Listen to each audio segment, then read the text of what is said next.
지난주에 살펴봤던 강도 만난 자의 언덕에 거의 죽게 된 한 사람이 있었습니다.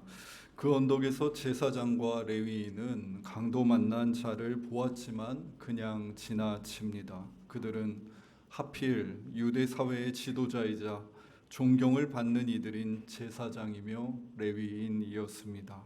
하지만 내 이웃을 내 몸과 같이 사랑하라는 레위기 19장 18절의 말씀은 그들을 통해서 나타나지 않았습니다. 성경은 그들이 강도 만난 자를 보고 피하여 지나갔다고 말함으로써 지금 그들의 내면을 지배하고 있는 것이 두려움이라는 것을 드러냅니다. 저들의 예배, 저들이 신봉하는 율법이 정작 강도 만난 자의 언덕이라는 현실에서는 전혀 작동하지 않았던 것입니다. 하지만 우리가 잘 알고 있듯 사마리아 사람은 그를 불쌍하게 여겨 상처를 싸매 주막으로 데리고 가서 돌봐줍니다. 이쯤 되면 이야기를 듣는 우리 안에서 윤리의식이 작동하기 시작합니다. 옳고 그름의 구도, 선악구도가 명확히 드러난 저 언덕에서 우리는 제사장과 레위인을 비판할 수 있습니다. 저 사람은 제사장 자격도 없다고, 하나님 앞에 제물을 잡으며 드려온 무수한 그 제사가 부끄럽지도 않은가 비난할 수 있습니다. 우리는 누군가를 비난할 때 엄청난 공감력과 이해력으로 일심동체가 되곤 합니다. 하지만 여러분, 이 선한 사마리아인 이야기를 들려주신 예수님께서 청자인 우리가 그 레위인과 제사장을 비난하기를 원하셨을까 돌아볼 필요가 있습니다. 예수님은 이 비유를 듣던 율법 교사에게 가서 너도 이와 같이 하라라고 말씀하십니다. 이 말은 초대의 말입니다. 네가 마음에 품은 그 율법을 가지고 강도 만난 자의 언덕, 그 현실을 살아내라는 초대의 말입니다. 예수님은 그 언덕을 그냥 지나친 레위인과 제사장의 모습이 담긴 영상 아래에 그들을 정말 자격 없는 녀석들이라 비난하는 댓글을 달지 않으셨을 것입니다. 예수님은 그들에게도 다시금 사마리아 사람이 보여준 길을 보이시면서 너희도 이와 같이 해보라고 권하셨을 것입니다. 단 한 번의 행동으로 누군가를 규정하고 단정 짓지 않는 것, 그가 성장할 수 있는 시간을 삭제해버리지 않는 것, 그것이 우리 예수님께서 우리에게 보여주신 사랑의 태도입니다. 이런 강도 만난 자의 언덕의 비유 뒤에 배치되어 있는 마르다와 마리아의 이야기는 예수님의 이와 같은 태도를 한 번 더 강조하며 보여줍니다. 예수님께서 예루살렘으로 올라가시던 길에 한 마을에 들어가게 되시는데 그 마을에 있던 마르다라 하는 여인이 예수님을 자기 집으로 초대합니다. 여러분, 예수님은 홀몸이 아니었습니다. 우리가 잘 알고 있는 12명의 제자가 그 장정이 예수님을 따르고 있었고, 또 오늘 본문이 있기 전에 살펴보면 70인의 제자를 예수님이 파송하신 사건도 있었습니다. 마을에 정확하게 몇 명이 도착했는지를 알 수는 없습니다만 이 예수님을 영접한다는 것은 그와 그의 제자들 전체 그 무리를 환대하는 일과 다르지 않았습니다. 이로 인해 해야 될 일이 무척 많았던 것을 짐작할 수 있습니다.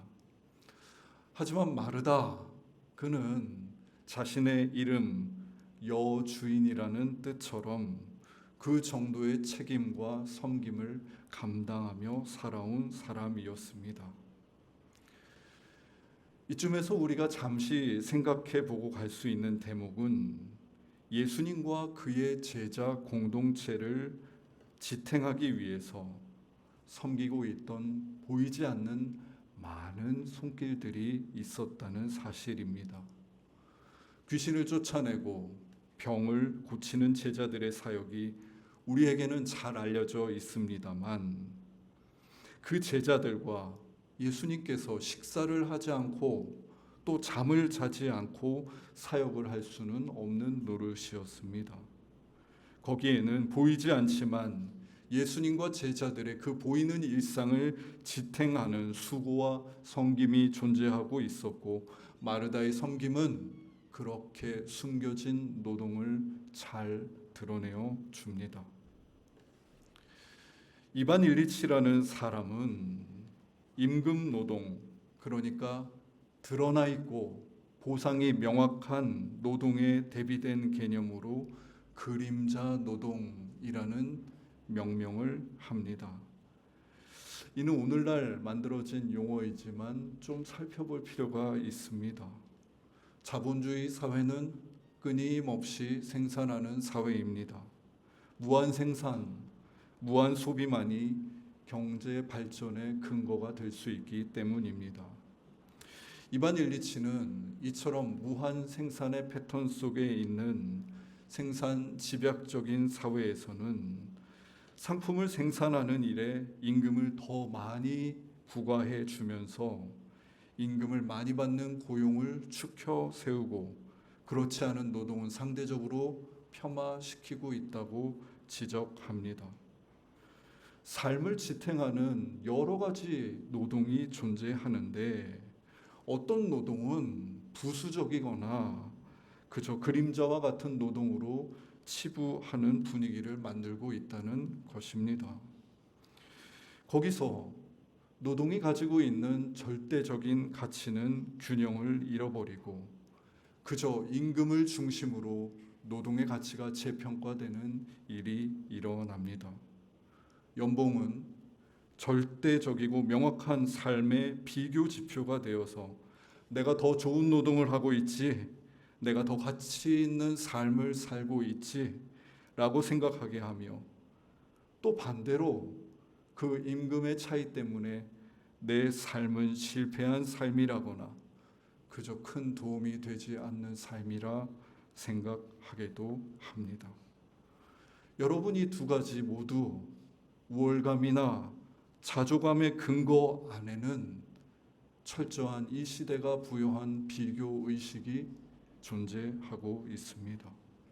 순수한 인간이 누리는 노동의 기쁨은 이상한 방식으로 시대 안에 변형되어서 더 많은 돈을 받는 일이 더 큰 기쁨을 주는 일이 되어버리고 맙니다.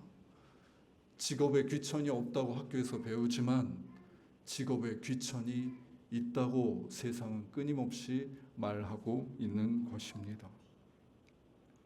마르다는 그 마을의 호스트로서 예수님과 그 일행을 집으로 초대하며 기뻤을 것입니다. 하지만 일을 하면 할수록 기쁘지가 않습니다. 성경은 그의 마음이 매우 분주했다라고 말합니다. 음식을 준비하는 양이 평소보다 많아서 그의 마음이 분주하고 불편해진 것일까요? 그 마음의 불편함의 근저에는 다름 아닌 마리아가 있었다고 성경은 증언합니다. 39절입니다. 그에게 마리아라는 동생이 있어 주의 발치에 앉아 그의 말씀을 듣더니, 마르다는 다름 아닌 그 마리아가 못마땅했습니다. 나는 열심히 일을 하고 있는데 너는 어떻게 거기서 앉아 있는가? 예수님을 초대한 것은 나인데 정작 예수님 발치에 앉아 있는 것은 어떻게 너인가? 자꾸 마음이 예수님 곁에 있는 그 마리아의 모습과 분주한 자신을 비교하고 있게 되는 것입니다. 마르다가 이렇게 마음으로 마리아와 자신을 비교하고 있는 순간 그의 내면에서는 어떤 변형이 일어납니다. 예수님을 환대하기 위해 시작한 그 일의 기쁨이 내 일을 돕지 않는 마리아에 대한 원망으로 변형된 것입니다. 여러분, 원망은 우리가 그 원망을 하는 순간 내가 하고 있는 일의 그 모든 행위와 생각을 잠식 해버리고 그 의미를 박탈해버립니다. 저는 제가 설거지하던 몇몇 순간들이 떠올랐습니다. 설거지를 할 때 우리가 온전하게 그릇을 닦으면서 하나의 사물이 다시 사용될 수 있도록 하는 이 정화의 과정, 고결한 노동에 참여할 수 있습니다. 설거지를 해야만 우리는 수저와 그릇을 다시 사용할 수 있습니다. 하지만 어느 날 설거지를 하는데 마음에 내가 왜 설거지를 해야 하나? 라는 불평과 불만이 들기 시작했습니다. 그리고 그것은 원망으로 흘러갔고, 그러한 원망에 사로잡혀 있는 순간 제 몸은 설거지를 하고 있을지언정 정작 그 본연의 의미를 완전히 잃어버렸던 것을 경험합니다. 여러분, 그런 시간, 그런 일들은 우리의 영혼을 반드시 쇠약하게 만들어 버립니다. 마르다는 지금 온전히 음식을 만들 수 없는 상태입니다.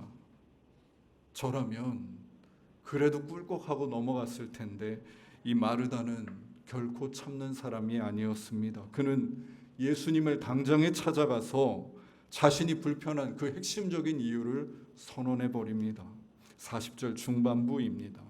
주여, 내 동생이 나 혼자 일하게 두는 것을 생각하지 아니하시나이까? 그를 명하사 나를 도와주라 하소서. 여러분, 마르다가 예수님에게 이 말을 하고 있는 순간 그의 내면에 또 하나의 변형이 일어나는데 마르다와 예수님의 관계의 변형입니다. 여러분, 예수님은 요한이 증언하였듯이 하나님의 아들이요 만물을 지으신 창조주이십니다. 그분이 나의 집에 오셨습니다. 빛이신 그분 앞에서 우리의 어둠이 모두 사라지는 은총을 이제 마르다와 마리아는 경험하게 될 것이었습니다. 그러나 지금 그 예수님을 앞에 두고 마르다가 청하고 있는 것은 저 동생 마리아를 움직여서 나를 도와주게 하라라는 것입니다. 예수님은 그렇게 청하는 순간 철저하게 마리아를 움직이기 위한 수단으로 존재하게 됩니다. 예수님의 권위, 예수님의 힘과 능력을 그저 내가 생각하는 저 사람 마리아를 움직이기 위한 수단으로 사용하고 있는 마르다는 스스로 메마른 길을 걷고 있습니다.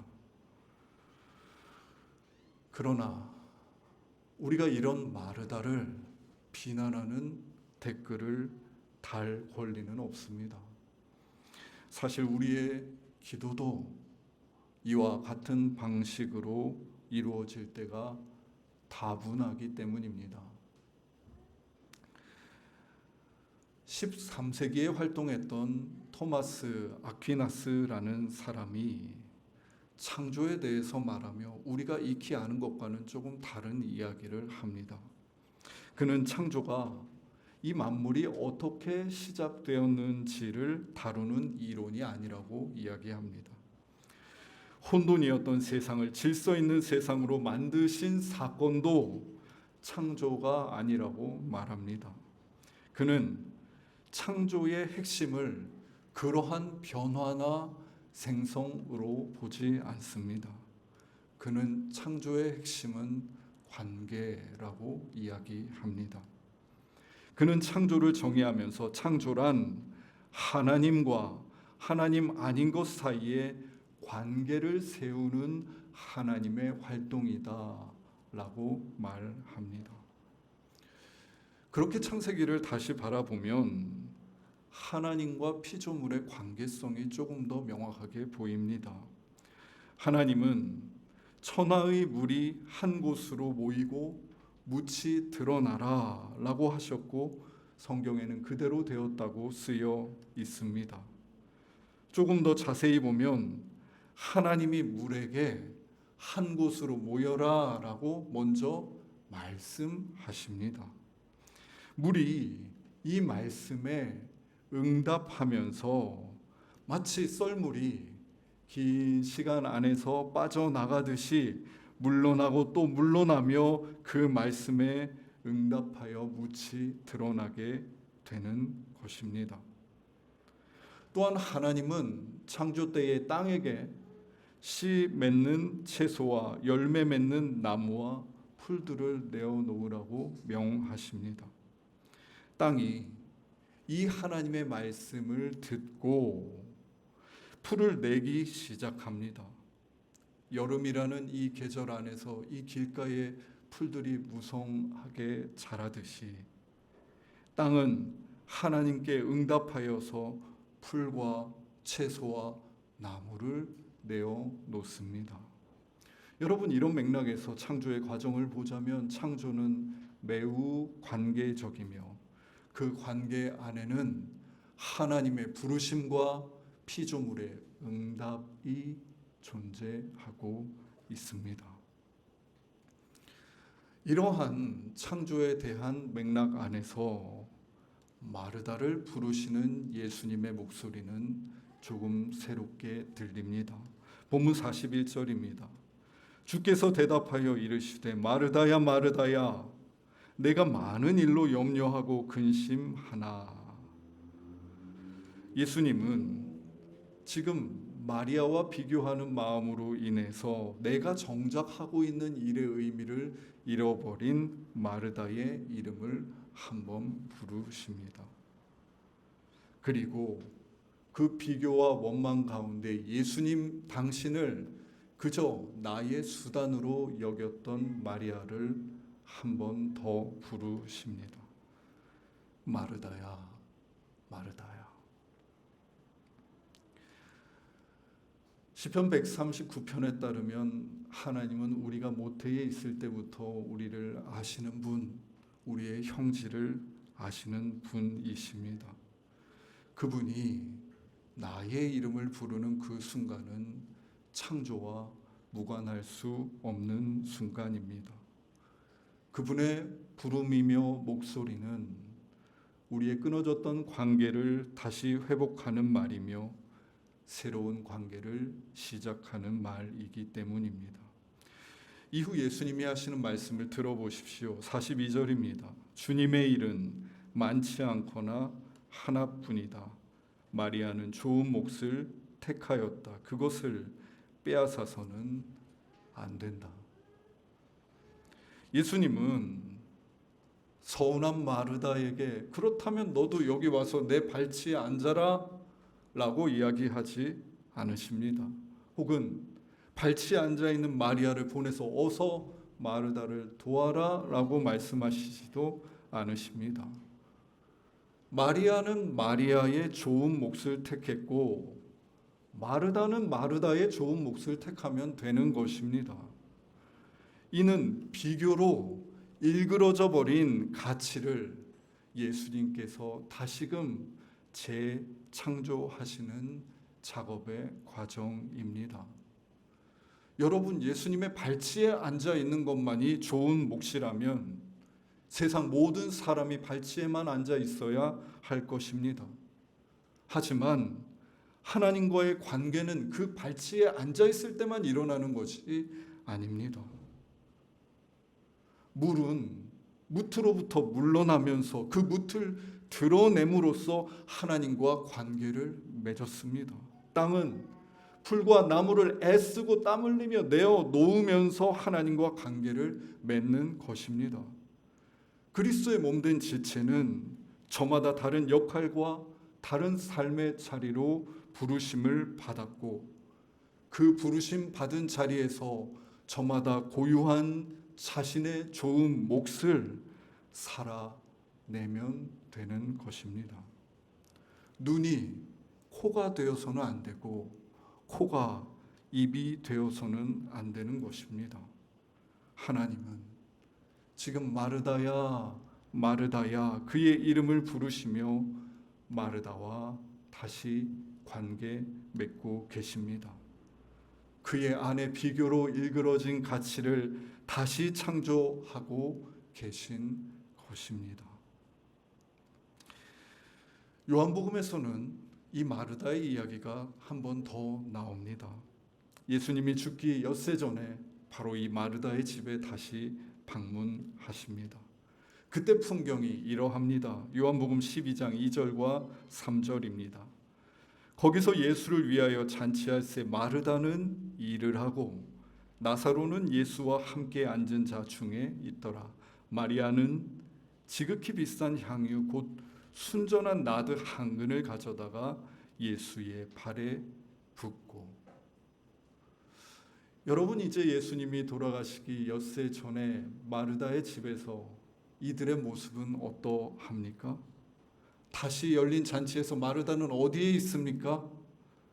여전히 일을 하고 있습니다. 그리고 나사로와 마리아는 예수님의 발치와 곁에 있습니다. 잘못된 풍경이 아닙니다. 마르다는 자신의 일을 하면서도 이제 원망하거나 그 일의 의미를 잃어버리지 않는 그러한 시간에 이르게 된 것입니다. 저마다의 자리에서 하나님께서 나에게 허락하신 저마다의 좋은 몫이 있음을 찾게 된 것입니다. 예수님과의 관계 안에서 내게 주신 삶 안에 있는 좋은 몫을 마주하게 된 것입니다. 한 신부님과 제가 대화할 기회가 있었습니다. 대화 중에 신부님이 독신에 대한 이야기를 제게 하셨습니다. 신부님은 독신 서약을 통해서 자신들이 오늘 이 시대에도 사도들이 걸어갔던 길을 따르고 있다고 말씀해 주셨습니다.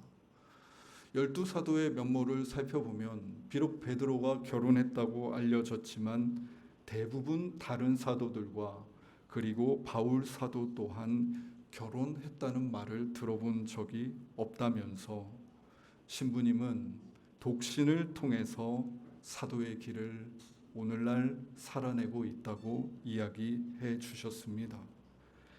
저는 그 말을 들으면서 고개를 끄덕이며 수긍하면서도 그럼 결혼한 나는 사도가 아닌가? 그저 조금 멀리서 예수님 따르는 제자인가? 라는 생각이 마음에서 삐쭉 솟아났습니다. 그 대화를 나누고 혼자 길을 걷다가 가끔씩 신부님의 삶이 무척 부러울 때가 있었습니다.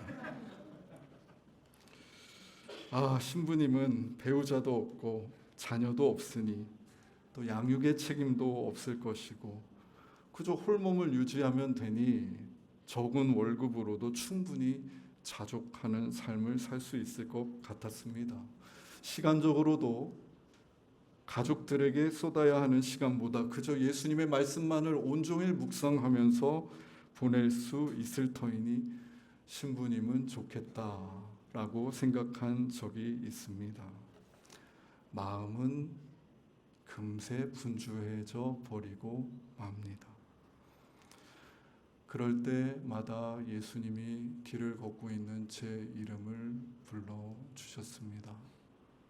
재령아, 재령아.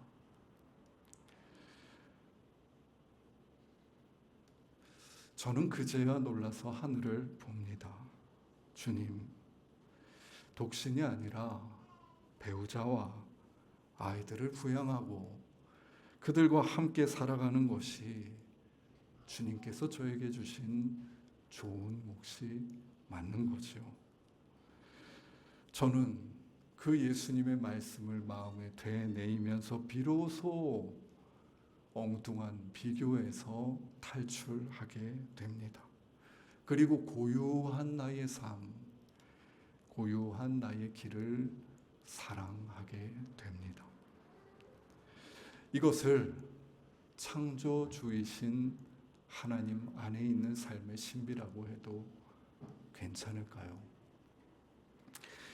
하나님이 사랑하시는 숫가족 여러분, 여러분은 여러분의 삶의 자리가 마음에 드시는지요?